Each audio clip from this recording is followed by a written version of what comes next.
በስመ አብ ወወልድ ወመንፈስ ቅዱስ አሐዱ አምላክ አሜን። የአባቶቻችን አምላክ የቸርነት ባለቤት ቸሩ መድኃኔ ዓለም ከዚህ ሰዓት ከዚህ ዕለት ያደረሰን ቅዱስ ስሙ የተመሰገነ ይሁን። እንዴት ዋላችሁ? እንዴት ሰነበታችሁ? ቸሩ አምላካችን መድኃኒታችን ኢየሱስ ክርስቶስ ለአምላክነቱ እንደሚገባ ቸሪቱም አምላክ እግዝእትነ ማርያም፣ ቅዱስ መስቀል፣ ቅድስት ቤተ ክርስቲያን የወደዳቸው ያከበራቸው ቅዱሳን ሁሉ ስማቸው የተመሰገነ ይሁን። እንኳን አደረሳችሁ። ቸሩ አምላካችን ከወልደ ነጎድጓድ ቅዱስ ዮሐንስ በረከቱ ያሳድርብን። እንግዲህ ይህ ሰዓት የምስባክ ሰዓት ነው። ያው አንዳንዶቻችሁ በምታውቁት ምክንያት እሱን ማድረግ አልቻልም። አንድ አባት ነበሩ ለዚህ ጉዳይ ፈቃደኛ ሆኑ የሉም። ያው መልእክተኛ ልከን ነበረ። ስለዚህ እንዲሁ አጭር ነገር ከወንጌሉ ከምስባኩ ጥቂት ተነጋግረን እንድንጨርስ ነው። ያው ያለፈው አርብ ላይ እንግዲህ የቅዱስ ዮሐንስ ወንጌላዊ በዓል ቀን ትምህርት ሊኖርም ላይኖርም ይችላል ብዬ ያልኩኝ። እንዲኖር ከፈለጋችሁ ቀድማችሁ ጀምሩ ማለት ነው። ቀድማችሁ አልጀመራችሁት ነው። ላስተምር አልመጣውም። ነገር አለማችሁ ስለገባኝ ቅድም በቀጥታው ስርጭት ገብቼ አስተምሬያለሁ ትምህርቱን። ያው ዮሐንስ ወንጌላዊ በቀን 40 ጊዜ ትምህርት ብንሰጥም ተነግሮ የሚያልቅ ነገር አይደለም። ለሁሉም ግን እንኳን በክብረ በዓሉ በወራ በዓሉም ምስባክ ይኖር ነበርና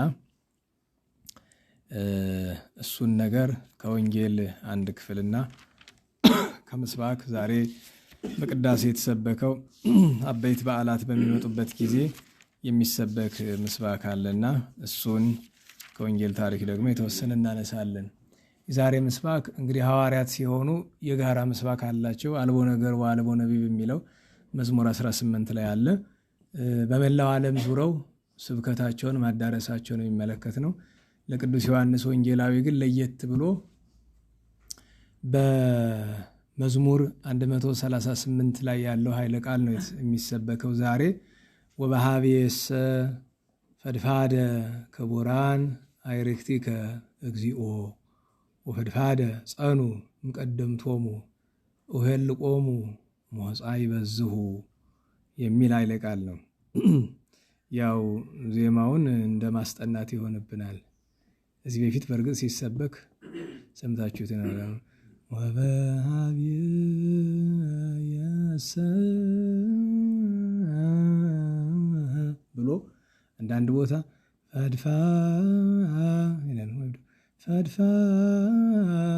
ፈድፋደ ክቡራን አይረክቲከ እግዚኦ ወፈድፋደ ጸኑ እምቀደምቶሙ ወሄልቆሙ ሞጻ ይበዝሁ ወይም ሞጻን ወደ ኋላ እናቦ ወሄልቆሙ ሞጻ አንድ ወሄልቆሙ ሞጻ እንዳነባበቡ ነው። ወሄልቆሙ ሞጻ ይበዝሁ የሚለው ኃይለ ቃል እንዳነባበቡ ወደፊቱም ወደ ኋላ ይላል። ታውቁት ነው? መጮህ ትፈልጋላችሁ ወይስ ወደ ትርጉም ልግባ? ዝም ታውቁት ከሆነ መጮህ ትችላለች። በረከት በመስማትም በመጮህም ይገኛልና እና አንድ ጊዜ ልምራችሁ።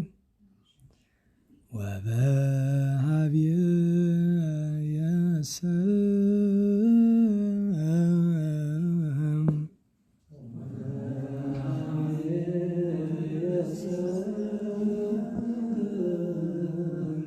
ፈርታችሁታል።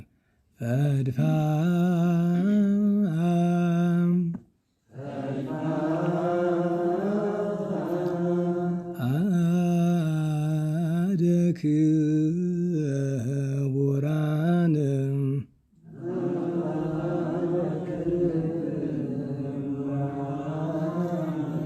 አይረክቲከ እግዚኦ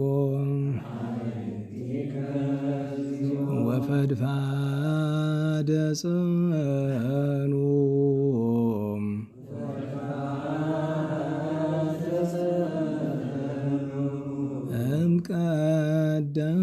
እምቀደምቶሙ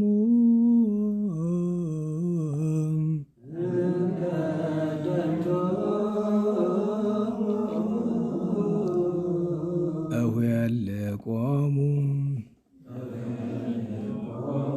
ሞጻይ በዝሁ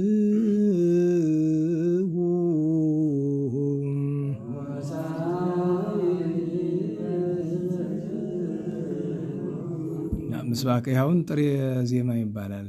ጥሬ ዜማ ማለት ማንሻው ማለት ነው። እዛ በኋላ እንደየስፍራው ዲያቆናት እንደየደብሩ አጫጫው የራሱ ወዝ የሚጨመርበት ይኖራል።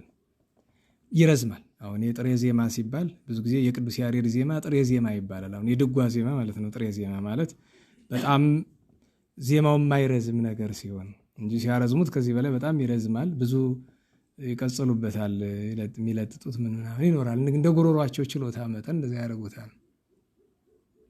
ስለዚህ አብራችሁ አንድ ጊዜ ሞክሩና ልተርጉምላችሁ። እንዳልኩት አሁን ምስባክ ቢኖር የሚሰብኩ ልጆች ሌሎች ስለሆኑ እኛ ተቀባይነን አብረን በጋራ እንጮህ ነበረ እና አብረን እንሞክር። ወበሃቤየሰ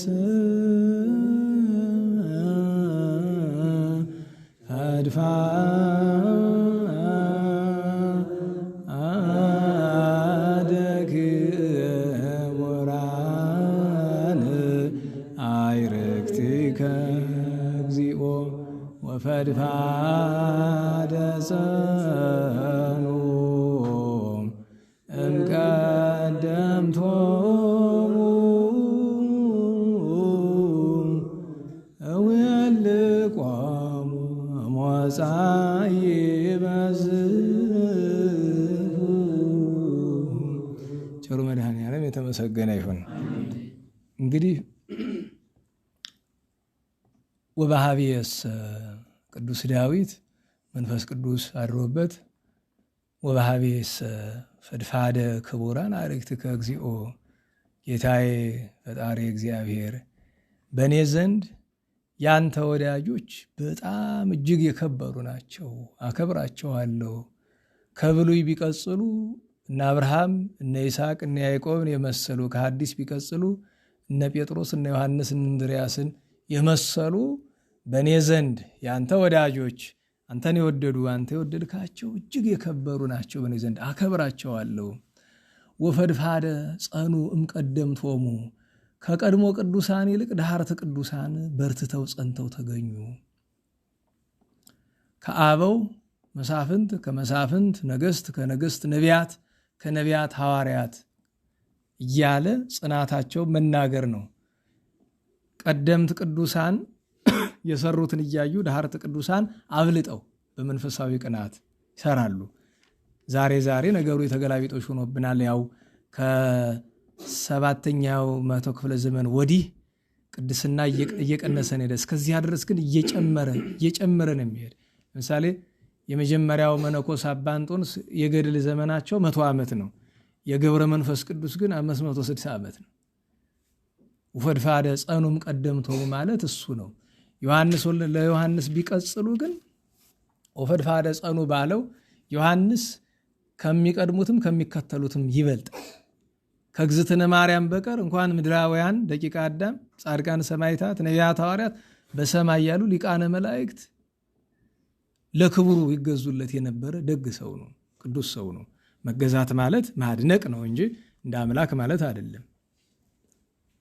እና ወፈድፋደ ጸኑም ቀደምቶሙ ካለ በኋላ እኄልቆሙ ሞጻይ በዝሁ፣ እቆጥራቸዋለሁ አልቆጠሩኝ ይላሉ። ለምን? ከአሸዋ ይልቅ በባህር ዳር ካለ አሸዋ ይልቅ ይበዙብኛል አለ።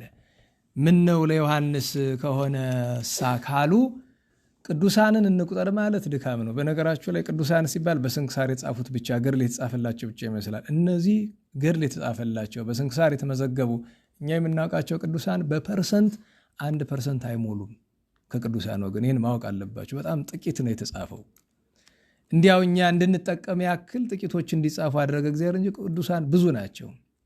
ለዚያ ነው ከአሸዋ ይልቅ በዙብኝ ብሎ ማለቱ። አንድም በጥሬ ዘር ሳይሆን በምስጢር ቢመለከቱት የቅዱሳንን ክብር፣ አንድም የወልደ ነጎድጓድን ክብር፣ ጸጋ፣ ትሩፋት፣ ምግባር ለመናገር ከአሸዋ በዛ ብለው ሊቀጽሉ ያስኬዳል። በጥሬ ዘሩ ቢመለከቱት እኄልቆሙ ሞጻይ በዙ፣ ቆጥራቸዋለሁ ከአሸዋ ይበዙብኛል። ምነማን? ቅዱሳን። አንድም የወልደ ነጎድጓድ የራሱ አንድም የአንዱ ጻድቅ የአንዱ ሰማዕት ምግባሩ ትሩፋቱ አስቡት። የኛ ለምሳሌ ከነጋ ያደረግነው ቢጻፍ ብዙ ነው አይደል? እስኪ እንደዚህ ከተወለድነ ጀምሮ ያለውን ጻፉት። መጻፍ ይችለዋል አይችለውም አይደል? የቅዱሳንን በየደቂቃው የሚሰሩትን ቅዱስናና ትሩፋት የወልደ ነጎድጓድን የ90 ዓመቱ ቢጻፍ ስንት መጽሐፍ ይሆናል? እሱን መናገርም ጭምር ነው እና የዳዊት ሀብቱ የወልደ ነጎድጓድ በረከቱ ይደረብን። የቅዱስ ዮሐንስ ወንጌል ምዕራፍ 21 ቁጥር 20 እስከ መጨረሻው ዛሬ የሚነበብ የወንጌል ክፍል ነው። ጴጥሮስም መለስ ብሎ ጌታችን ኢየሱስ ሲወደው የነበረውን ያንን ደቀ መዝሙር ሲከተለው አየ። እርሱም ራት ሲበሉ በጌታችን በኢየሱስ አጠገብ የነበረውና ጌታ ሆይ አሳልፎ የሚሰጥህ ማን ነው ያለው ነው። ጴጥሮስም እርሱን አይቶ ጌታ ሆይ ይህስ እንዴት ይሆናል አለው። ጌታችን ኢየሱስም እስክመጣ ድረስ ይኖር ዘንድ በወድስ አንተን ምን አግዶህ? አንተ ግን ተከተለኝ አለው። ያም ደቀ መዝሙር እንደማይሞት ይህ ነገር በወንድሞች ዘንድ ተነገረ። ጌታችን ኢየሱስ ግን እስክመጣ ድረስ ይኖር ዘንድ በወድ አንተ ምን አግዶህ አለ እንጂ አይሞትም አላለውም። ስለዚህ ነገር ምስክር የሆነ ስለ እርሱም ይህን የጻፈ ይህ ደቀ መዝሙር ነው። ምስክርነቱም እውነት እንደሆነ እኛ እናውቃለን። ጌታችን ኢየሱስ የሰራቸው ሌሎች ብዙ ስራዎች አሉ። ሁሉ እያንዳንዱ ቢጻፍ ግን የተጻፉትን መጻሕፍት ዓለም ስንኳ ባልቻላቸውም ነበር። ከ12ቱ ሐዋርያት አንዱ የዘብዴዎስ ልጅ ሐዋርያው ዮሐንስ ጌታችን በሥጋ ወደ ሰማይ ባረገ በ30 ዓመት ቄሳር ኔሮን በነገሰ በ7 ዓመት በዮናናውያን ቋንቋ ለኤፌሶን ሰዎች የጻፈው ወንጌል ደረሰ፣ ተፈጸመ። ክብር ምስጋና ለእግዚአብሔር ይሁን፣ አሜን። የወንጌላዊ በረከት የሥላሴ ቸርነት ይደርብን። እንግዲህ ይሄ የወንጌላ ዮሐንስ ራሱ የጻፈው ወንጌል የመጨረሻው ኃይለ ቃል ነው። ዘፊት ደጋግሜ እንደምነግራችሁ 4 ወንጌላውያን መንፈስ ቅዱስ ሲያጽፋቸው 3ቱ ብዙ ተመሳሳይ ነገሮች ጽፈዋል። ዮሐንስ ግን ከነሱ እጅግ ዘግይቶ ስለጻፈ መንፈስ ቅዱስ ሌሎች ወንጌላውያን ያላካተቱትን ያካተተ። 1 2 ራሳቸውን በፈሊጥ እንዲጠቅሱ መንፈስ ቅዱስ አድርጓቸዋል። ቅዱስ ማቴዎስ አንድ ቀራጭ ብሎ ስለ ራሱ በ9ኛው ምዕራፍ በማቴዎስ ወንጌል፣ ቅዱስ ማርቆስ በ15ኛው የወንጌል ክፍል በ15ኛ ምዕራፍ ላይ ጨርቁን ጠቅሎ አንድ ጎልማሳ ሸሸ ብሎ ስለ ራሱ፣ ቅዱስ ሉቃስ በኤማሁስ ጎዳና፣ ዮሐንስ ደግሞ ረድ ዚያፈቅሮ እግዚእ ኢየሱስ ጌታ ኢየሱስ ይወደው የነበረ ደቀ መዝሙር እያለ ስለ ራሱ መንፈስ ቅዱስ እንዲናገር አድርጎታል። ይሄ ክፍል የሚነግረን አንድ ጌታችን በጥብርያዶስ ባህር ዳርቻ በተነሳ በ24ኛው ቀን ሲገለጥላቸው ቅዱስ ጴጥሮስን ምሳ ከተመገቡ በኋላ ተወደኛልን ብሎ 3 ጊዜ ጠይቆት እንዴት እንደሚሞት እንደሚሰዋ ትንቢት ነግሮት ከዚያ በኋላ ቅዱስ ጴጥሮስን ተከተለኝ አለው። ለጊዜው ይዞት ሊሄድ ወደ አንድ ስፍራ ፈልጎ ነው። ለፍጻሜው ግን እኔን ምሰለኝ፣ እኔ ለመንጋው ቤዛ እንደሆንኩ አንተም ለመንጋው ጠባቂ ቤዛ ሁን ብሎ አለው። እንዲህ ብሎት ጌታችን ፊት ፊት ቅዱስ ጴጥሮስ ኋላ ኋላ ሲከተል ቅዱስ ዮሐንስ ከጌታ መለየት አይወድምና ተከትሏቸው መጣ፣ ሳይጠራ ማለት ነው። እና ዞር ቢል ቅዱስ ጴጥሮስ አየው። እግዚኦ ዝኬ እፎ፣ ጌታዬ ይሄ እንዴት ይሆናል? ተከተለኝ አልከኝ እኔን፣ ዮሐንስ እኮ መጣ አለው። ጌታችን ምን አለው? እንዴት ዋላችሁ? መሰ ፈቀድኩ የሃሉ እስከ ሶበ መጽእ ሚላኢሌከ ወአንተሰ ትልወኒ። ዳግመኛ ለፍርድ እስክመጣ ድረስ በሕይወት ቢኖር ከኔ ጋር ቢኖር ምን አግዶህ? ምን አስጨነቀህ? ምን አሳስበህ? የራስህን ዝም ብለህ ተከተለኛል። ወፃ ዝንቱ ነገር በሃበ አሃው፣ ይሄ ነገር በወንድሞች በሐዋርያት መካከል ወጣ። ከመውቱ ረድይ መውት፣ ይሄ ደቀ መዝሙር ዮሐንስ እንደማይሞት በደቀ መዛሙር ተነገረ። ዮሐንስ ግን ትትና ይዞት ይቤሎ ይመውት። አይ ጌታ እኮ ለዛ ደቀ መዝሙር ራሱን ሳያስመስል አርቆ አይሞትም አላለውም። ዳግመኛ እስክመጣ ቢቆይ ምን አግዶህን ያለው ብሎ አለ። ይህን አነጋገር ይዘው አንዳንድ በዓለም ያሉ ክርስቲያኖች ዮሐንስ ወልደ ነጎድጓድ አርፎ ተቀብሯል ይላሉ። እርሱም እንዲህ ብሎ አልቀረ። በተሰወረበት ቀን ከኤፌሶን አንጻር ማዶ ወጥቶ መቆፈሪያ ሲዞ 3 ደቀ መዛሙርቱን እና ብሮኮሮስን ቆፍሩ አላቸው። ቆፈሩ። በሱ ቁመት ልክ ጫማውን፣ መጎናጸፊያውን፣ ጥምጥሙን ሁሉንም አወለቀና አስቀመጠ። ከዚያ መከራቸው፣ እጁን እግሩን ሳሙ። ሂዱ ህዝቡን ምከሩ ተመልሳችሁ ነው አላቸው። ሊመክሩ ሂደው ተመልሰው ሲመጡ መቆፈሪያም የለም፣ መቃብርም የለም፣ የተቆፈረ ጉድጓድም የለም፣ ዮሐንስ ወንጌላዊም የለም። ብቻ ጥምጥሙን መጎናጸፊያውን አግኝተዋል። እና ይህን ያደረገበት ምክንያት ስለ ትሕትና ሞቷል ለመባል በሕይወት አለ ተብሎ እንግዲህ ሲያርፍም እንኳ ውዳሴ ከንቱን ጠልቷታል። አይሞትም፣ ሕያው ሆኖ ዳግመኛ ጌታ እስኪመጣ ድረስ ይኖራል መባሉን ይህንን ይዘው፣ ነገር ግን ዳግመኛ እስኪመጣ ድረስ ይኖራል ነው እንጂ ለዘላለም ሳይሞት በስጋ ይኖራል ሲል አይደለም ብሎ መምህራን ይተረጉማሉ። እና ዮሐንስ ወንጌላዊ ዛሬ ከነስጋው ሳይሞት አለ። የት ቢሉ ቅድም በዚያ በመከረኛ ፌስቡክ እንደተናገርኩት ዮሐንስ ወንጌላዊ ብሔረ ሕያዋን ገባ የሚሉ አሉ። ለስብከት ሊያስኬድ ይችላል። ግን ዮሐንስ ወንጌላዊ ያለበትን የሚያውቅ ከአንዱ ከእግዚአብሔር በቀርና እርሱ ያለበትን ከምታውቅ ከመቤታችን በቀር እኛ እስካሁን አናውቀውም። አባቶቻችን እንዲህ ያሉን አናውቀውም። ወልደ ነጎድጓድ ዮሐንስን እንኳን ወልደ ነጎድጓድ ዮሐንስን ዮሐንስ አፈወርቅን ቅዱስ ዮሐንስ አፈወርቅን ያ እመቤታችን ይወዳት የነበረ ኤጲስቆጶስ ቅዱሳንን ሲጎበኝ በሰማይ አፈወርቅን አጣው። እመቤቴ የተጎዳን አፈወርቅ ከቅዱሳን ማህበር የለምሳ ሲላት፣ አይ እሱንማ ለባሴ ስጋ ገባሬ ንስሐ አየውም ብላለችው። ስጋን የለበሰ ኃጢአት እየሰራ ንስሐ የሚገባ ሰው ሊያዩ አይችልም አለ። አፈወርቅ እንዲህ ከሆነ ወልደ ነጎድጓድ እንዴታ ነው መልሱ። ለምን? አፈወርቅ ደገኛ ክብር አለው። ከወልደ ነጎድጓድ አንጻር ግን ጥቂት ነው ክብሩ። ስንኳ አፈወርቅ ሐዋርያት አይደርሱበትም ዮሐንስ ወንጌላዊን። እና ይሄ አንደኛው አሁን የተነበበው ክፍል ላይ ያለ ነው። ሁለተኛ ቁጥር 24 ላይ ስለዚህ ነገር ምስክር የሆነ ስለ እርሱም ይህን የጻፈ ይህ ደቀ መዝሙር ነው። ምስክርነት እውነት እንደሆነ እኛ እናውቃለን። ይሄ ንግግር እንዴት ያለ ነው? ማን ያለ እንደዚህ ነው? በጥሬው ወልደ ነጎድጓድ መንፈስ ቅዱስ ግድ ብሎት ራሱን አርቆ ሐዋርያት ጋር ሆኖ እንዲህ ይላል። ግን ታሪክ ስናጠና ይቺ አረፍተ ነገር የሰለስቱ ምዕት ናት። ሰለስቱ ምዕት መንፈስ ቅዱስ በሉ ጌታችን አብሯቸው እዚያ ስለነበረ ጉባኤ ላይ ችን ጻፉ። ምስክር ናት። እኔ ምን አለ? ስለዚህ ነገር ምስክር የሆነ ዮሐንስ ስለ እርሱም ይህን የጻፈ ይህ ደቀ መዝሙር ነው። ምስክርነቱ እውነት እንደሆነ እኛ እናውቃለን ብላችሁ በሉ ብሎ ለሰለስቱ ምዕት ጌታ ተናግሯቸዋል ይባላል። 2 ሶስተኛ ጌታችን ኢየሱስ የሰራው ብዙዎች ስራዎች ነበሩ። እያንዳንዱ ቢጻፍ የተጻፉትን መጻሕፍት ዓለም ባልቻላቸው ነበረ። ረቂቅ ነገር ነው። ምስጋና ከማቅረብ በቀር ምን እናትታለን? በዚህ ላይ እንኳን የጌታ ስራ ነግሬያቸዋለሁ። የእኛ ስራ ቢጻፍ ክፋታችን ማለቂያ የለውም። እንኳን የጌታ ቸርነት መጨረሻ ከ12 ሐዋርያት አንዱ የዘብዴዎስ ልጅ ሐዋርያው ዮሐንስ ጌታችን በሥጋ ወደ ሰማይ ባረገ በ30 ዓመት ኔሮን ቄሳር አረመኔው በነገሰ በ7 ዓመት በዮናኒ ቋንቋ ማለትም በግሪክ ቋንቋ ለኤፌሶን ሰዎች የጻፈው ወንጌል ደረሰ፣ ተፈጸመ። ለእግዚአብሔር ክብር ምስጋና ይሁን።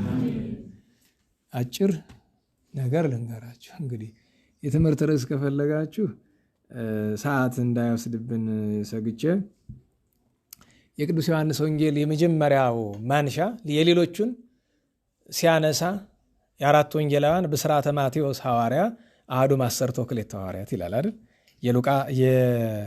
የሉቃስና የማርቆስን ደግሞ ብስራተ ማርቆስ ብስራተ ሉቃስ ሐዋርያ አሐዱም ሰብአ ወክልኤቱ አርድእት ይላል። ከ12ቱ አንዱ ከ72ቱ አንዱ የጻፈው ወንጌል የምስራችን ይላል። የዮሐንስ ወንጌል ሲጀምር ግን እዚህ አማርኛው ላይ እንደሱ አይለውም። በግዕዙ ግን በትርጓሜና በግዕዝ ግን ርዕሱ ሌላ ነው። ወንጌል የተማራችሁ ካላችሁ በግዕዝ ንባብ ዳዊትና ወንጌል ምንድን ነው የሚል? ብስራተ አብ ትሩፍ ረድ ተናጋሪ በመለኮት ዮሐንስ ወልደ ዘብዴዎስ ፍቁረ እግዚእነ ኢየሱስ ክርስቶስ ጸሎቱ ወበረከቱ ይሃሉ ምስሌነ ለዓለመ ዓለም የሚል ርዕስ ትሩፍ ረድ ፍጹም ደቀ መዝሙር። እችን ብቻ ሀተታ ሰጥቻችሁ ታሪክ ለመተረክ አይበቃም። እንዳልኳችሁ ካህን ስላላገኘነ ምስባኩ ስለቀረ ነው እንጂ ምስባክ ተሰብኮ ነበር የሚካሄድ ሰዓት ስላልነበረ፣ ግን በዚያ በምስባኩ አንጻር ነው ይሄንን እና ብስራተ አብ ከእግዚአብሔር ዘንድ የተሰጠች የምስራች እግዚአብሔር አብ የሰራት ወንጌል ወንጌልን የሰራት ማን ነው ቢሉ በግላጭ ወልደ እግዚአብሔር ነው። የወልደ እግዚአብሔር ወንጌል ትባላለች። ወንጌልነቷ ግን የሶስቱ ናት። ሕግነቷ የማን ናት? የሶስቱ ናት።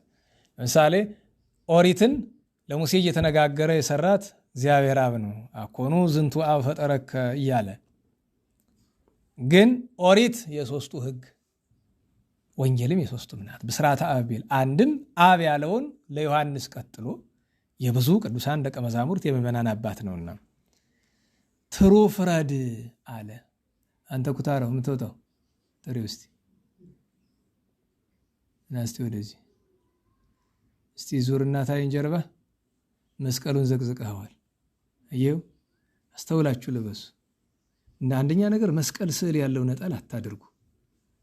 ስትንከባለሉበት አመት ብሎ እና ደህና ነጠላ ከሌለኝ አንገዛልሃለን። ሀብታም ነን እግዚአብሔር ይመስገን። ለራሳችን ደሃንነ ለአገልግሎት ግን ተመስገን ነው። ሀብታም ነን። አሁን ይሄን ሲቀረጽ እዛ የሚሰሙ እኔ እገዛለታለሁ ትላለች አንዷ ተነስተ። አትጨነቂ ችግር የለውም 800 ብር ናት የህፃን ነጠላ ርካሽ ናት።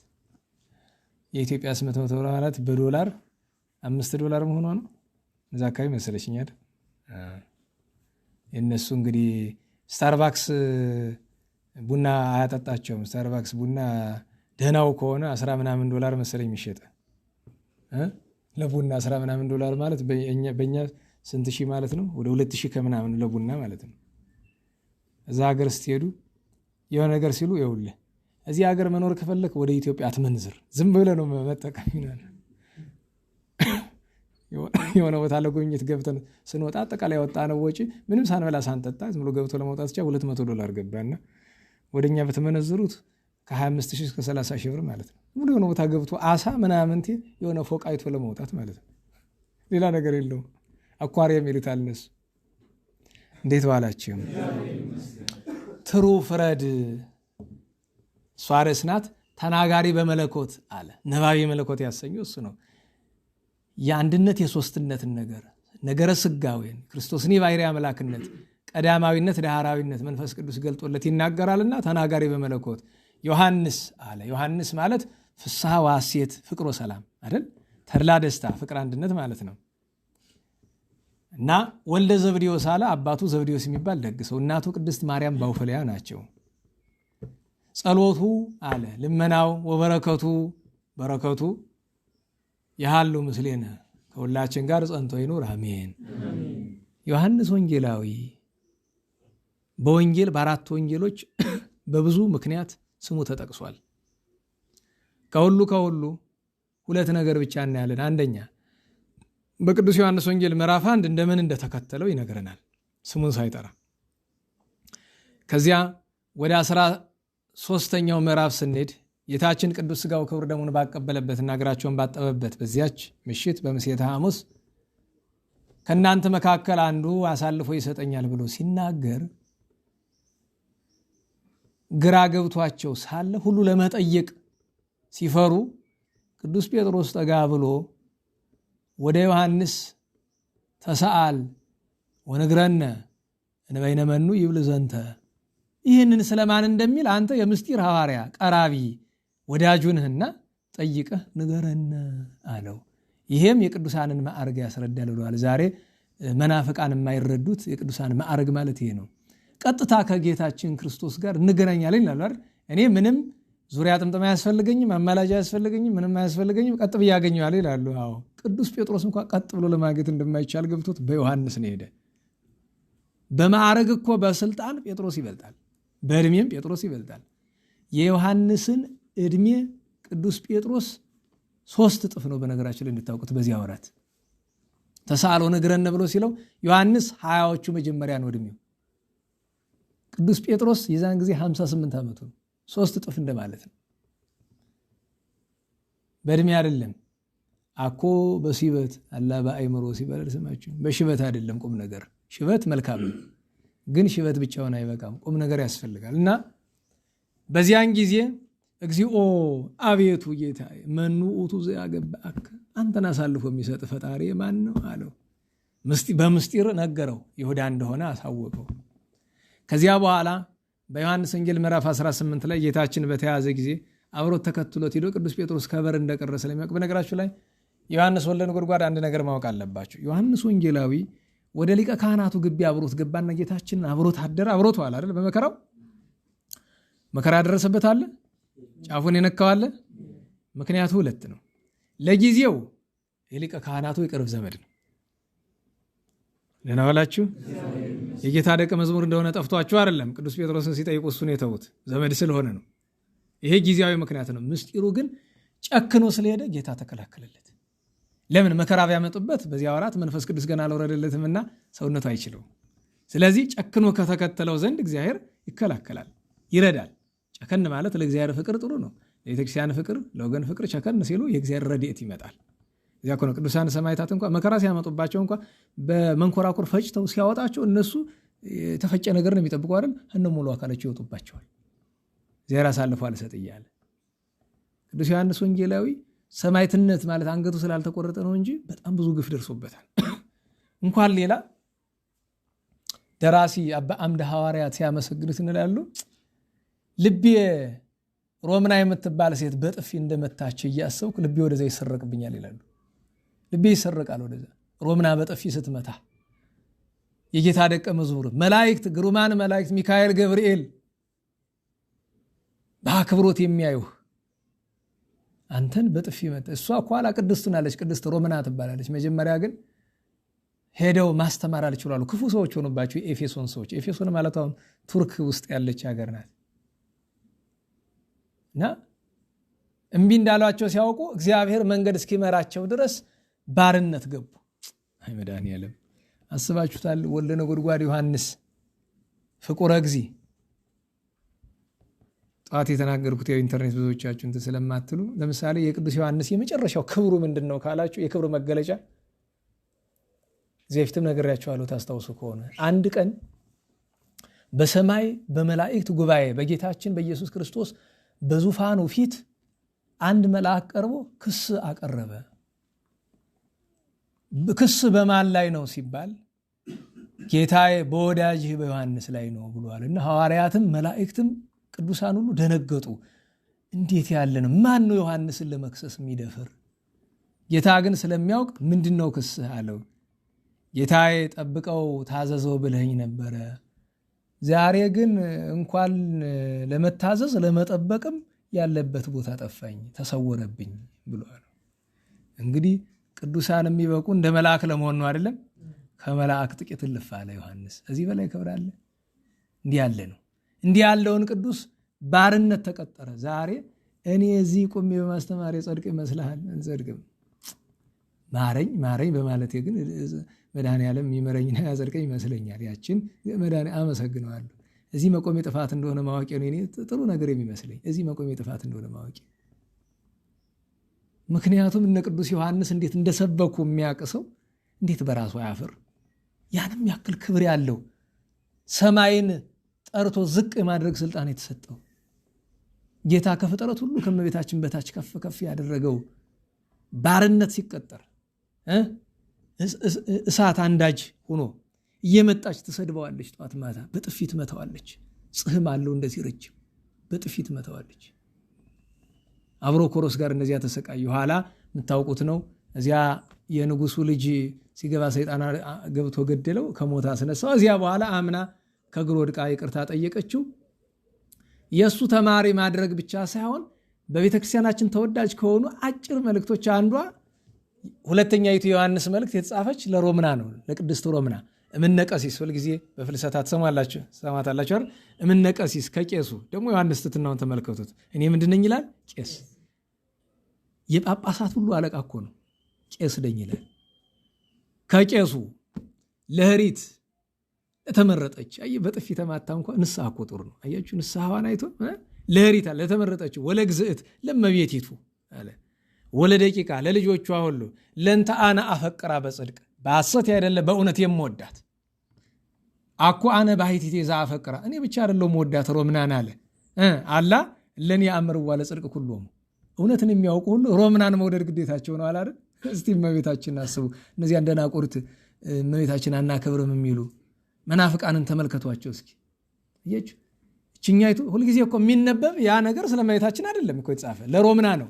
ግን ለሮምና እንዲያ ከተባለላት የጌታን ሐዋርያ ደብድባ ሰድባ ንስሐ ስለገባች ህሪት እግዝእት አፈቅራ በጽድቅ ያፈቅርዋ ኩሎሙ የተባለላት እመቤታችንማ እንዴት አለ ማለት እኮ ነው የሚነበብ። ሰው ጭንቅላቱ አይሰራም እንጂ የመናፍቁ ማለት ነው። እንዲህ ብሎ የተናገረላት ዮሐንስ ሌላኛው ግፉ በኤፌሶን ሲያስተምር እምቢ ብለው አንድ ጊዜ የሚያሰቃዩበትን ሲመርጡ ምን አገኙ? በርሜል አዩ። እንስሳትን ካረዱ በኋላ ስጋቸውን የሚቀቅሉበት ማለት ነው። በቁሙ እዛ ውስጥ አስገብተው ቀቀሉት። ይህንን ታግሷል። 40 መዓልት 40 ሌሊት በታላቅ ሐይቅ ላይ ማይበል እያማታው እህል ሳይበላ ውሃ ሳይጠጣ እንቅልፍ ሳይተኛ 40 ጊዜ 40 ቀን አማቶታል። እንዲያውም ከዚያ ሲወጣ የዛን ቀን ምስባክ ወአርመመ ማዕበል ይላል ቅዱስ ዳዊት በመዝሙር 106 ላይ ወአርመመ ማዕበል ለዮሐንስ ወንጌላዊ ማዕበል ጸጥ አለለት ይላል። ከ40 ቀን በኋላ ወተፈሱ እስመ አይረፉ እዚያ ሁሉ መከራ ስላረፈ ደስ አላቸው። ከዮሐንስ ጋር ተቃቅፈው ማነው ከአብሮኮሮስ ጋር መምህርና ደቀ መዝሙር ተላቀሱ ሲገናኙ ይባላል። ወመርሆሙ ውስተ መርሱ አበ ፈቀዱ ወደ ኤፌሶን ወደ ፈቀዱበት መርቶ አደረሳቸው ብሎም ያስተረጉማል። ለዕለት እንዲህ ያለ መከራ ተቀብሏል ዮሐንስ ወንጌላዊ። ሌላ ጊዜ ደግሞ በሌላ ታሪክ የምታውቁት አንጾኪያን ሊያስተምሩ ወደ ሶሪያ ሲገቡ ቅዱስ ዮሐንስና ቅዱስ ጴጥሮስ የሀገሩ ሰዎች ተቀብለው ግማሽ ራሳቸውን ላጭተው ደብድበው አውጥተው ጣሏቸው።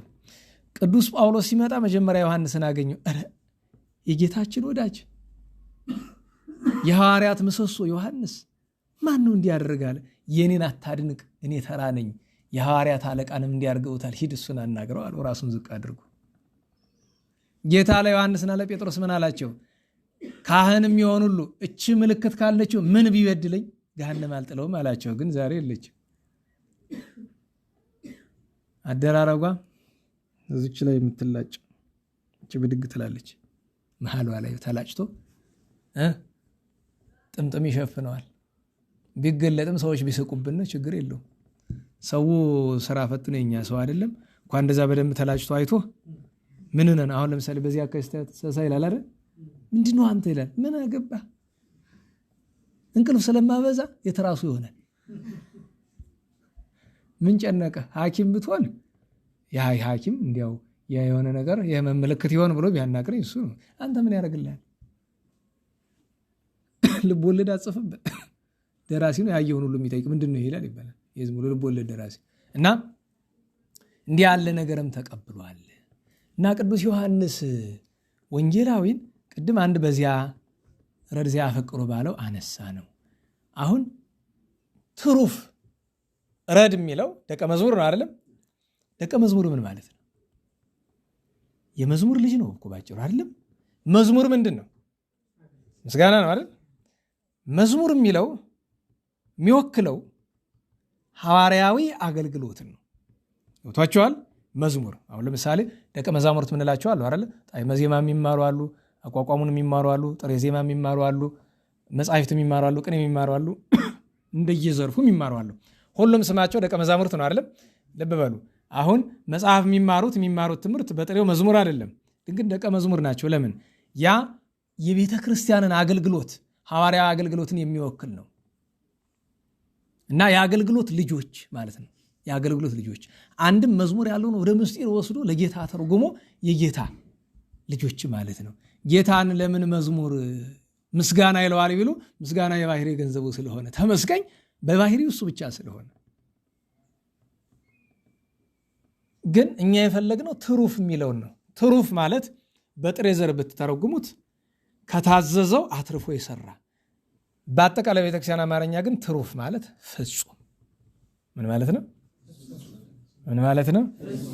ልብ በሉ። ጌታችን ስለ ፍጹምነት ምን አስተማረ? በማቴዎስ ወንጌል በተራራው ስብከት ካልተሳሳትኩ በ7ኛው ምዕራፍ ላይ ምን አለ? የሰማይ አባታችሁ ፍጹም እንደሆነ እናንተ ምን ሁኑ? ፍጹማን ሁኑ። አሁን ፍጹምነትን ሰው የመብት ጉዳይ ያደርገዋል። አይ ይሄ እኮ የፍጹማን ነው የኛ አይደለም ይላል። መጀመሪያ ደረጃ ለፍጹማን ተብሎ የተሰራ ጊዜ ውስጥ አለ የጋራ ህጋችን ወንጌል ስርዓተ ቤተክርስቲያን የጋራ ህግ ነው። አይ ኃጥእ ነኝ አልቻልኩም ነው የሚባል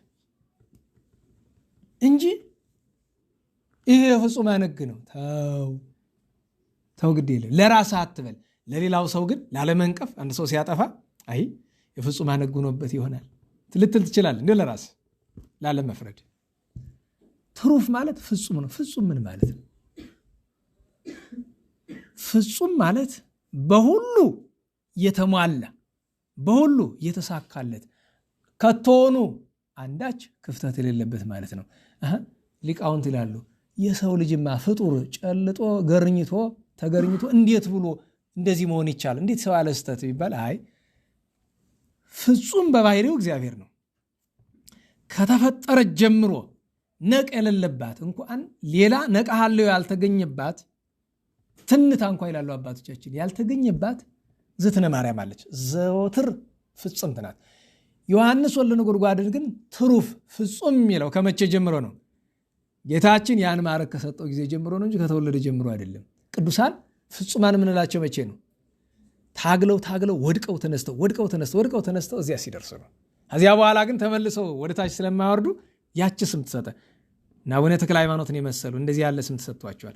ይሄ ስም ግን ከቶውኑ በቅድሚያ ከመቤታችን በታች የተገባው ዮሐንስ ወንጌላዊ ነው። ለምን ቢሉ ጌታችን ካስተማራት ሕግ ወልደ ነጎድጓድ ዮሐንስ የጣላት አንዲት ከቶውኑ አልተገኘችም። እንዲያውም የትሩፍነቱ መገለጫ ይላሉ አባቶቻችን። ደህና ዋላችሁ። የትሩፍነቱ መገለጫ አንደኛ እንባው ነው። እንባ አንድ ቀን ሲለቀስ አንድ ቀን ሲቆም ነው አይደል? ዮሐንስ ወንጌላዊ አሁን ብዙ ቅዱሳን በእንባ ምክንያት ቅንድባቸው ተላጠ እንደዚህ ሆነ ሲባል እንሰማለን። ዮሐንስ ወንጌላዊ ከሰዓት ከደቂቃ ሳታልፍበት ነበር የሚያለቅስ። በመዓልትም በሌሊትም እንቅልፍ አልነበረውም። ሲያለቅስ ከሰውነቱ የነበረ ፈሳሽ ሁሉ አልቆ አሁን ዮሐንስ ወልደ ነጎድጓድ ሲባል እናንተ የምታስቡ ስላድኖ ላይ ያለው ነው አይደለም? ስላድኖ ያለው ፊቱ ሞላ ያለ ሰውነቱ ወፍራም ይሆን አይደል? ቅድም ነግሬያቸዋለሁ። ስላድኖ ለቅዱሳን ክብር ይሆናል የሚለውን ነው የምንስል እንጂ አንደኛ ትክክለኛ መልካቸውን አይደለም። ሁለተኛ ነገር ደግሞ ስታስቡት አሁን አባ እንጦንስን ወፈር አድርጎ ይስልላቸዋል። ቆዳና አጥንቱ የቀራባት እኮ ነው። ቅዱሳን እኮ እንደዛ ናቸው።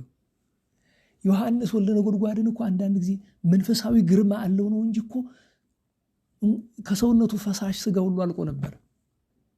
90 ዓመት ሙሉ ሲኖር በተለይ 70ው ዘመን እና እንዲያ ሲያለቅስ እንባው አለቀበት። እንባ እኮ ያልቃል። በነገራችሁ ላይ እንኳን ይቅርና 30 ዓመት ያለማቋረጥ ተለቅሶ እንዲሁ በባዶ ብትመለከቱት ለስንት ያህል ሰዓት ማልቀስ ትችላላችሁ? አይታችኋል? ሐዘን በጣም ሲያለቅሱ ይቆዩና ቀብር ላይ ቆይተው ዝም ብሎ ነው የሚጮሁ እንጂ ምንም ነገር አይወጣቸውም። የለማ ከየት ይመጣል? እንደገና ፈሳሽ ምናምን የሚያስፈልገውን ነገር ጠጥተው ነው መመለስ ያለበት። የእሱ ግን እስከ 30 ዘመን ሳያልቅበት ቆየ። እንባው ሲያልቅ ምን መጣ? እጅ ሲያልቅ ምን መጣ? ደም። በዚህ ምክንያት ፊቱ ምን ሆነ? ቁጹር ይባላል። ቁጹር ማለት ተቋጠረ፣ ተሸበሸበ። ይሄ በቃ ይሄ የእንባ የወረደበት ፊቱ በሙሉ ተሸበሸበ። ምክንያቱም ለ70 ዘመን ማልቀስ ብቻ አይደለም፣ ስቆ አያውቅም ተስቶት ፍጹም። አያችሁ፣ ለ70 ዘመን ለደቂቃ ሳይለው እሱ ይገርመኛል። ሌላ የዮሐንስ ወልደ ነጎድጓድ ፍጹም ያሰኘው ምን ይመስላችኋል? ቅዱስ ዮሐንስ ወንጌላዊ ሐዋርያ ነው፣ የጌታ ደቀ መዝሙር ነው። ዛሬ ሰው ልብስ በሚከበርበት ዘመን አስቡት አይደል? መርጠን በምንለብስበት ዘመን ልብሰ ምክ ይባላል አይደል? እህቶቻችን ለምሳሌ በ3000 በ4000 የሚሸጥ ነጭ ልብስ አለ አይደል? ቀሚስ አይደለም? በ30,000 የሚሸጥ አለ አይደለም? ምርጫችሁ የትኛው ነው? የ30,000። ለምን? ይሄን ለበሰች ለመባል። ለምን ትርፋለሁ? ለምን ይባላል? ልብሰ ምክ በልብስ ለመመካት፣ ለብሶ በሰው ፊት ለመመካት። ከዚያም ሲያልፍ ምን ይባላል? አታውቁትም? ትውዝፍት ይባላል። የአመንዝራ ጌጥ ይባላል። ዮሐንስ ወንጌላዊ ፍጹም ያሰኘው ምንድን ነው? የሚለብስ ምንድን ነው? ነዳያን ችግረኛ ሰዎች ልብሳቸውን እነሱም እንኳ ሲከፋባቸው እነሱም አለ የሚለብሱበት መጠን አይደል? እንደው ጨርሶ የፈለገ እነሱ ይጥሉታል። ያንን ያነሳና ይጠጋግነዋል። ያ ራሱ ምናልባት ጥሩ ሊሆን ይችላል ብሎ ይሰጋና በጣም ከተጠጋገነ በኋላ ነዳያን ካሉበት ስፍራ ወስዶ ይጥለዋል። ረግጠውት ትተውት ንቀውት ካለፉ እቼኔ ልብስ ናት ብሎ ይለብሳል። የእነዚህ ልጆች ነበርን፣ አላወቅንበትም። እኔም መርጬ ጥሩ ጥሩ ለብሳለሁ፣ እናንተም ሌላው አይጣል። አንዳንዶቹ ደግሞ በዲዛይነር ይለብሳሉ። ጥምቀት ልረሳ አይደል እንደው በሞቴ በሌላ ነገር አልላችሁ፣ በምትወዱት ነገር መቼም በምትወዱት ነገር ስላችሁ መቼም በመድኃኔዓለም ፍቅር የታሰረ ብዙ ሰው ስለማይኖር የእሱን ስም እንደ መጥራት በከንቱ አይቆጠርብኝ። ለጥምቀት ልብስ አታሰሩ። እንዲያው በሞቴ እንዲያው ያዘዛችሁ ካላችሁ ሽጣችሁ ለነዳያን ስጡት። እንደ ትእዛዝ ቁጠሩት። እግዚአብሔር ያዝንባችኋል። ነውር ነው። ለጥምቀት ምንም አይነት ልብስ አታሰሩ። ለክርስቶስ የምናደርገው ነገር ልብስ ማሰራት አይደለም፣ ድሃ ማብላት ነው። በነገራችሁ ላይ የዛን ቀን ለድሃ አንዳች ነገር ሳታደርጉ ይሄ ያጠናችሁት መዝሙር በሙሉ እንኳን ቅድመ እግዚአብሔር አልኳችሁ ደመና አይደለም፣ ደመናማ ሩቅ ነው። ከዛፉ ጫፍ በላይ ሄድላችሁ መዝሙራችሁ የፈለገ ብታሳምሩት። እኛ ዜማው ጥሩ ነው፣ ዘሩ ጥሩ ነው፣ እሱ ሁሉ ለእግዚአብሔር ምን ያደርግለታል? በፍርድ ቀን ዘመራችሁ የሚል ጥያቄ የለም። መዝሙርን አይደለም እየነቀፍኩ ያለሁት አደራረጉን ነው። ድሃ ሳያበሉለት ቢዘምሩት ፋይዳ የለውም፣ ቢጸልዩት ፋይዳ የለውም። ከዕዳ ከበደል አያድንም። ያላችሁን ልበሱ፣ አዲስ አያስፈልጋችሁም። ብትችሉ ካላችሁ አውጥተን ንስጥ። ምን ያደርጋል? ለመቼው ጊዜው ወንድሜ። አሁን ሰሞኑን ትናንት አንድ መልእክት እያየሁኝ ነበረ። የዝክረ ቅዱሳን ተማሪ ነው አሉ። ክርስትና ስሙን አልነገሩኝም። እንደው አቅማችን ጸሎት እንዳናደርግ ውጭ ሀገር ይመስለኛል ካልተሳሳትኩኝ ተምሮ መጥቶ ብቻ ገና ወጣት ነው። ፎቶውን ላኩልኝ እና ጎዳና ሲሄድ የሆነ ቦታ ላይ ብቻ የሆነ ነገር ሆንኩ አለ። ተመልሶ አረፈ፣ ተቀበረ እና ቤተሰቦቹ ናቸው ሐዘኑ አልወጣልን አለ። እግዚአብሔር እንዳንጣላ ምክር ብለው ነው። ምክሩን በዚያው በስፍራው ልኬላቸዋለሁ። ግድ የለም ግን ይህንን አይተው ማንም ይማር እንዲህ አለ በደንብ የተማረ መንፈሳዊነት ያለው በጎ ሰብዕና ያለው ሰው እንኳ ገና ልጅ ነው እንጃ ሳየው የኔን እንኳ እድሜ እኩሌታ የሚሞላ አይመስለኝም ሳየው። ይሄው ባጭር ሆነ። ግን እድለኛ ነው። ምክንያቱም ጥያቄያቸው ምንድነው የሚለው? ምን ነው ቆራቢ፣ ንስሐ ገቢ፣ በገና ደርዳሪ፣ ቅዱሳንን የሚወድ ይህን ሁሉ በጎነት ይዞ ምን ነው እግዚአብሔር ወሰደው? እንዲህ ያለውን ይውሰድ እንጂ ታዲያ እኛ እንደኛ ያለው ጅሉንማ ያቆየው። ንስሐ እስክንገባ እድል እኮ ነው። ያንንማ ወዳጁ ለምን ቢውል ቢያድር እንዲህ ያለው ሰው ቶሎ የሚሸክፈው ለምንድን ነው? ይበድለዋል። እንዳይበድለው እኮ ነው የወሰደው። እሱም ደግሞ ራሱ የሚያውቀው ነገር አለ። እግዚአብሔር የሚያውቀው እግዚአብሔር ያውቃል። እኔ ሀጥን እኛ አንዳንድ ጊዜ እንደዚህ እየስል እኔ የማውቀው ምስጢር አለ የሚመስለው ሰው አለ። መድኃኔዓለምን በጣም ትልቅ አንድ የማውቀው ምስጢር አለኝ። በጣም እጹብ የሆነ ብዙ ሰው የማያውቀው ምን እንደሆነ ታውቃላችሁ? ኃጢአቴን አውቀዋለሁ በጣም። ይህን ትልቅ የማውቀው ምስጢር መድኃኔዓለም ጋር የሚያኖረኝ እሱ ነው። አያችሁ፣ እዚህ እንደመለፈልፈው እንዳልመስለ እዚያ አንተም እንደዛ ሁን። እንደዚያ ነው መሆን ያለብን። እኔ ከእኔ ትምህርት መውሰድ ከፈለጋችሁ መድኃኔዓለም የሰጠኝ ነው። በጉልበት ወይ በጽናት በመንፈሳዊነት ያገኘሁት አይደለም፣ በቸርነቱ ነው። ትልቅ ምስጢር ማውቅ እሱ ነው። በደሌን አውቃለሁ። ቅድም ስጀምር ነግሬያቸዋለሁ። አዎ ስለ ራስ ማውራት ከንቱ ነው። ግን ይሄ እንደው በጎ ካላችሁ ይህች ናት፣ ሌላ ነገር የለም። እና አንዳንድ ጊዜ ይገርመኛል እና ብናስተውለው የቅዱስ ዮሐንስ ወልደ ነጎድጓድን ትሩፍ ፍጹም ያሰኘው አኗኗሩን ተመልከቱት። ከድሆች ጋር ነው የሚያድር። በነገራችሁ ቤት ላይ አያድርም። ጎዳና ድሆች ጋር ነበር የሚኖሩ ዮሐንስ ወልደ ነጎድጓድ እና በእውነቱ እንደዚያ ነው። ስሙም ወልደ ነጎድጓድ ይባላል። ወልደ ነጎድጓድ ለጌታ ስለነበረው ፍቅር ምስጢር ስለሰጠው በጥሬ ዘሩ ከቤተ ክህነት ከቤተ መንግስት ስለተወለደ እንደዚያ ተብሏል። ደቂቀ ምስጢር ተብሏል ከወንድሙ ከያዕቆብ ጋር። ከዚያ ምን ተብሏል? አቡ ቀለምሲስ ራእየ ቡአት ተብሏል። የዓለምን ፍጻሜ ስላየ ዛሬ ሰው ሁሉ በያፉ የሚዘነጥለው ዮሐንስ ራእይ ሳይገባው ምን ማለት እንደሆነ እኔ በነገራችሁ ላይ በጣም የመንፈስ ቅዱስ ብቃት ይፈልጋል። ዮሐንስ ራእይን ለመረዳት ብቃት ይፈልጋል። ዝም ብሎ በየዩቲዩብ መሸቀያ ማድረጉ አይታየኝም፣ ጥሩ አይሆንም። እንኳን ይቅርና እሱን አልኳችሁ ዛሬ እግዚአብሔር የሚያነጋግረች። ለምሳሌ አንድ ደግ ሰው አለ ከእግዚአብሔር የሚነጋገርና የሆነ ነገር ሰማ መጥቶ ነገረኝ።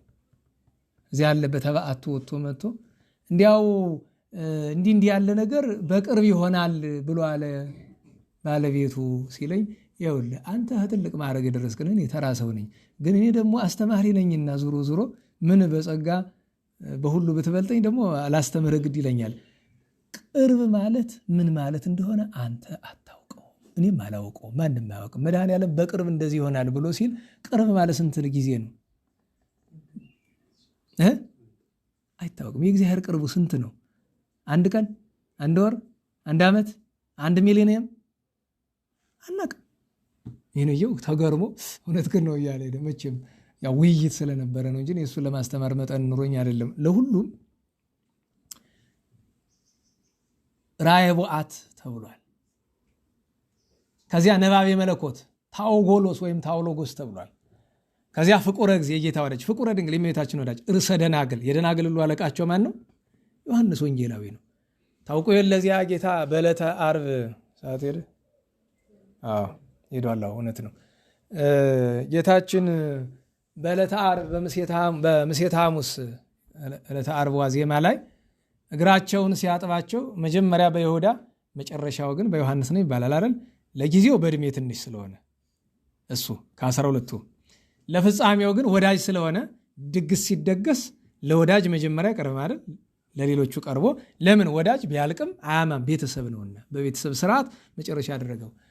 ኋላ እግሩን አጥቦት ከጨረሰ በኋላ ጌታ በወገቡ ታጥቋት የነበረችው መክፌ ዘለንጽ ይላታል። እሷን ጌታዬ ስጠኝ እኔ ልታጠቃት አለው። ሰጠው። ወገቡ ላይ ቢታጠቃት ርዕሳችን ምንድን ነው? ትሩፍ ነው አይደለም? ፍጹም ሆነ በድንግልና። ከዚያች ቀን በኋላ አይምሮ የዚህን ዓለም ፈቃድ የማያስብ ሆነ ጨርሶ በቃ። ታዲያ ምን ይመኛልን ያለ ሰው ያችን የታኑሯት ይሆን? ይዟትን ሄደ እንደው ወደ ሰማይ ፈልገን እንዲያው ፍጥሞ አሁን ያለበትን ቦታ በጉግል እናየዋለን፣ በዚያ በምናምን እናየዋለን አይደል? ከዚያ አንድ ወደን ብንቆፍር እናገኛት ይሆን? ሌላ ነገር እኮ አይደለም። ብናገኛት አንዳንድ ቀን አንዳንድ ደቂቃ መታጠቅ በቃ ለስንት ሰው ትዳረሳለች። እዚያ በኋላ በቃ ግን ፍትህ አይደለም።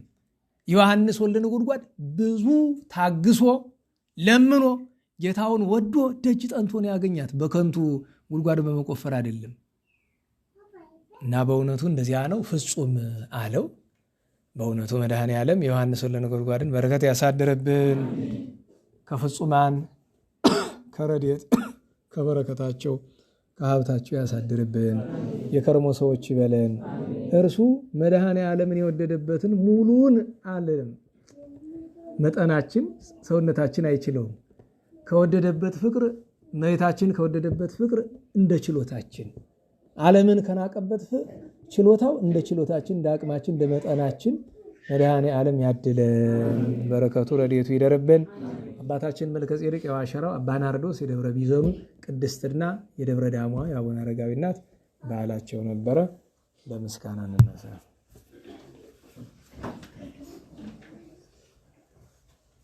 አድኅነነ ዘከ ወባርከነ ርሰከ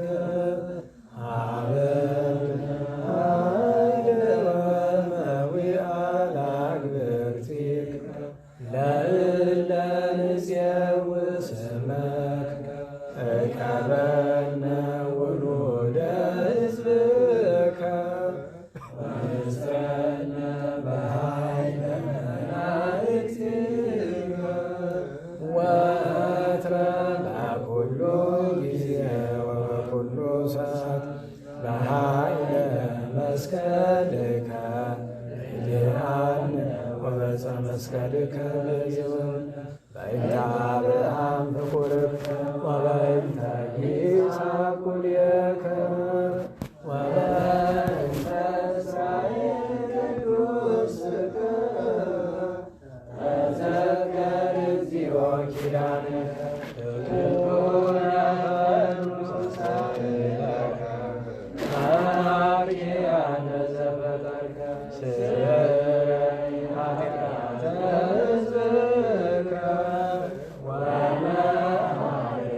Bye.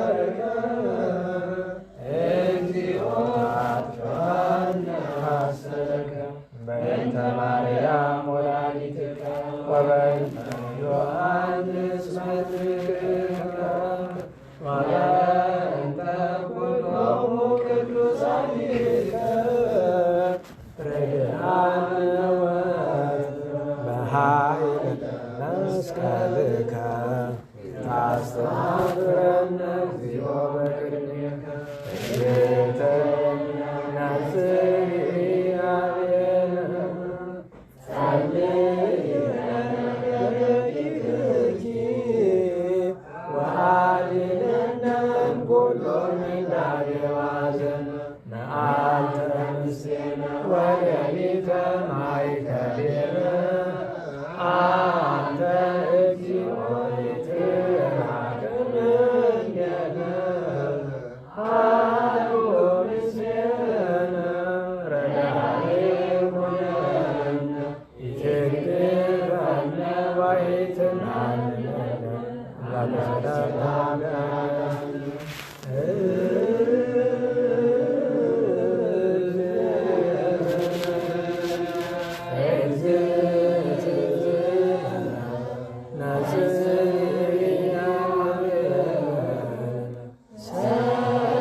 በሰላም አውሎ እዚህ ሰዓት በቸር ያደረሰን ጉባኤያችን በቸር ያስፈጸመን ቅዱስ ስሙ የተመሰገነ ይሁን።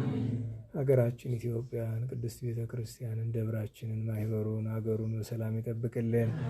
ከእመቤታችን ድንግል ማርያም ጣዕመ ፍቅሯን ከወልደ ነጎድጓድ ቅዱስ ዮሐንስ ከጻድቃን ከንጹሐን ከአበው በረከት ያሳድርብን። ከታዘዘ መቅሰፍት ከነደደ እሳት ከዕለት ኪት ከዘመነ መንሱት ከግራ ቁመት ከገሃነመ እሳት ከክፉ ሰው ቸሩ መድኃኔዓለም ያድነን። ሰላም በዋለን ቸርነቱ ሰላም ያሳድረን። የአባታችን የገብረ ኪዳን የወንድሞቻችን የእህቶቻችን ያረፉትን ሁሉ ነፍሳቸውን ይማርልን። አቡነ ዘበሰማያት እንበል። ይትቀደስ ስምከ ትምጻእ መንግሥትከ በከመ በሰማይ ከማሁ በምድር ሲሳየነ ዘለለ ዕለትነ ሀበነ ዮም ህድግ ለነ አበሳነ ከመ ንሕነኒ ንኅድግ ለዘአበሰ ለነ ኢታብአነ እግዚኦ ውስተ መንሱት አላ አድኅነነ ወባልሐነ ኩሉ እኩይ እስመ ዚአከ በሰላመ ቅዱስ ገብርኤል መልአኮ እግዝእትየ ማርያም ሰላም ለኪ ድንግል በሊናኪ ወድንግል እምእግዚአብሔር ጸባኦት ሰላም ለኪ ቡርክት አንቲ እምአንስቶ ተፈሥሒ ፍሥሕት እግዚአብሔር ምስሌኪ ሰአሊ ወጸልይ ለነ ምሕረተ በፍቁር ልኪ ኢየሱስ ክርስቶስ ከመ ይስረይ ለነ ኃጣውኢነ ተማኅፀነ በኪ ስብሐት ለአብ ወወልድ ወመንፈስ ቅዱስ ለዓለሙ ለዓለመ ዓለም። በቸር ያስፈጸመን ቸሩ አምላካችን ክፋት ሳይመታን እሾህ ሳይወጋን ኃጢአት ሳይሰለጥንብን በደልም ሳይገዛን የብርሃን መላእክት በፊት በኋላ በቀኝ በግራ እየጠበቁን ለጊዜው ወደየቤታችን ለፍጻሜው ተስፋ ወደምናደርጋት መንግሥተ ሰማያት ከተከፈተች ገነት ከተነጠፈች ረፍት ከአባቶቻችን ርስት ሁላችን በሰላም ያደርሰን። ያው ረቡዕ ይኖራል ጉባኤ 10 ሰዓት በሰዓቱ ምህላው ይጀመር። ስብሐት ለእግዚአብሔር ልዑል ወለወላዲቱ ድንግል ወለመስቀሉ ክቡር ጸሣይል አሜን።